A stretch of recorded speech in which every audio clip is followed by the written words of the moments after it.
All right, guys, and we are back, and we are going to get into our final series of the quarterfinals here. It is going to be Jungles Go Home. That is the team of...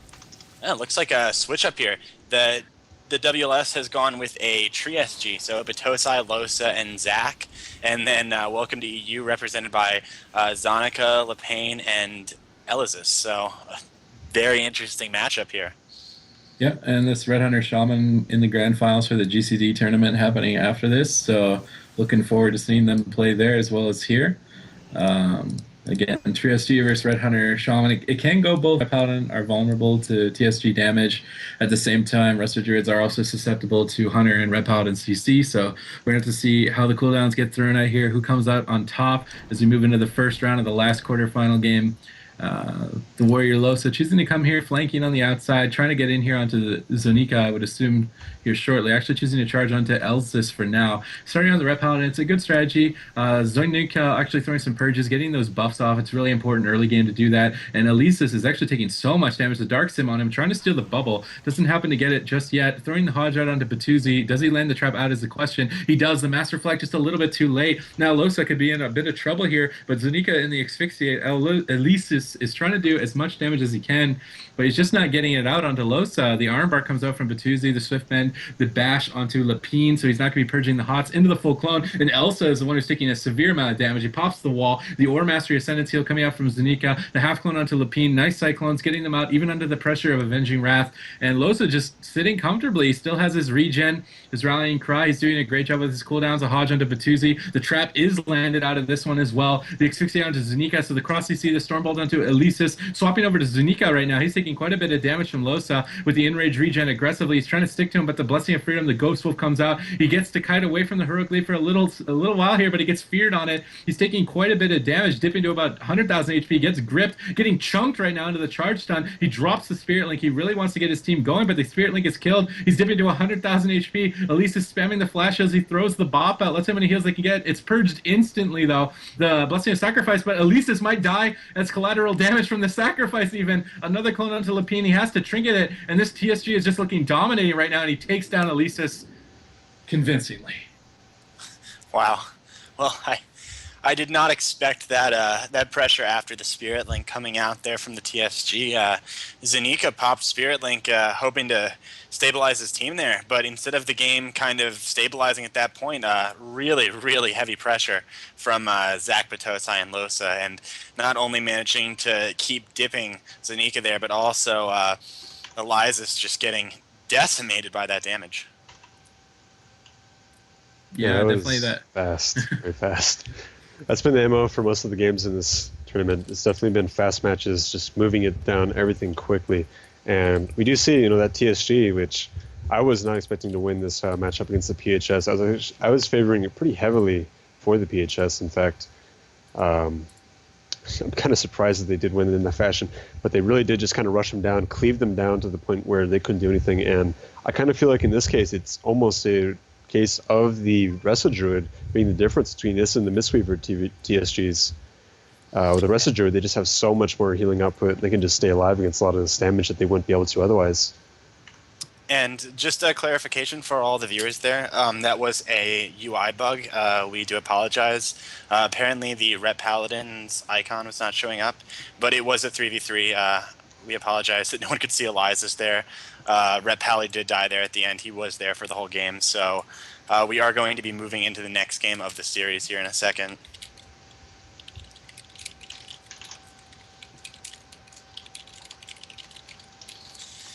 We are going to double check the teams are ready, and then we are going to move into game 2.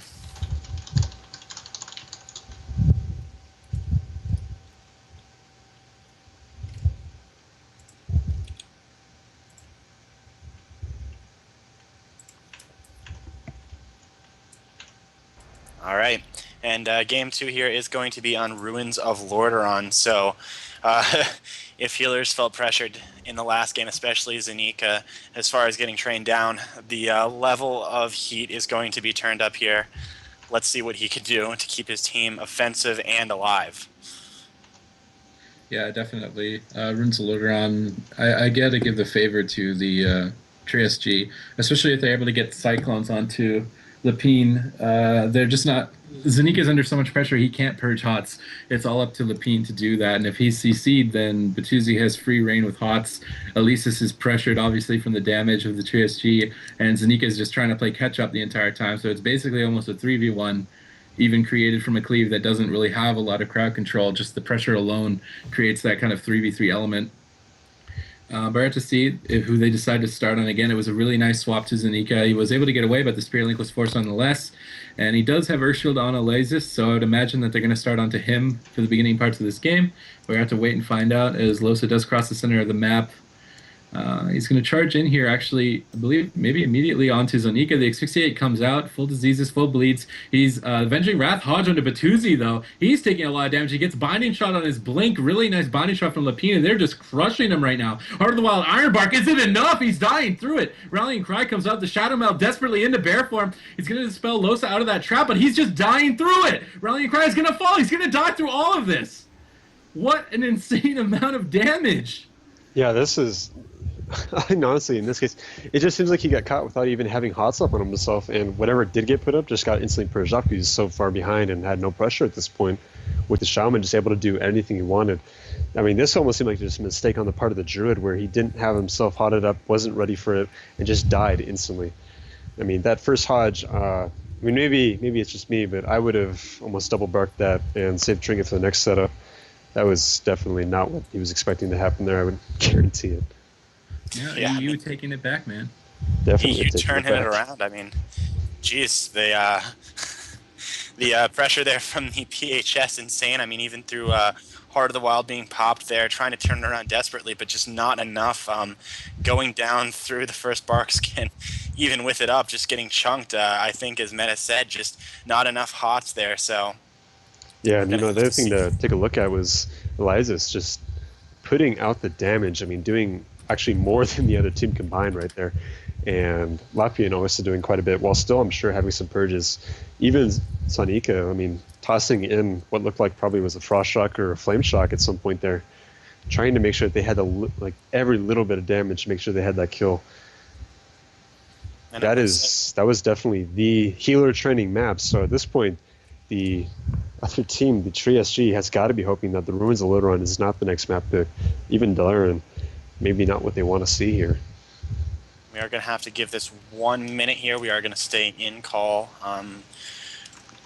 We're just giving a couple seconds here. The EU team is experiencing a little bit of lag coming over to US servers to play some of these games. So just letting them get their stuff together, make sure they are playing at their optimal level. We want the best possible games. And let's see what can happen here. I mean, can Team US turn it around? And there is Q-Pop. Team Europe is ready, and it is Dalaran Sewers. Ooh. Scary spot for them. Another close quarter map. I'm going to assume the Red Hunter goes for the same strategy. Why fix what isn't broken? They did the same thing to Rind yesterday. He participated in the BlizzCon Championship, and they literally destroyed him in the same manner. The binding shot on the Displacer Beast is perfectly timed. He's done it every game that I've seen him tunnel a Resto Druid between yesterday and today. So if he keeps landing that binding shot, Bertuzzi's in a lot of trouble.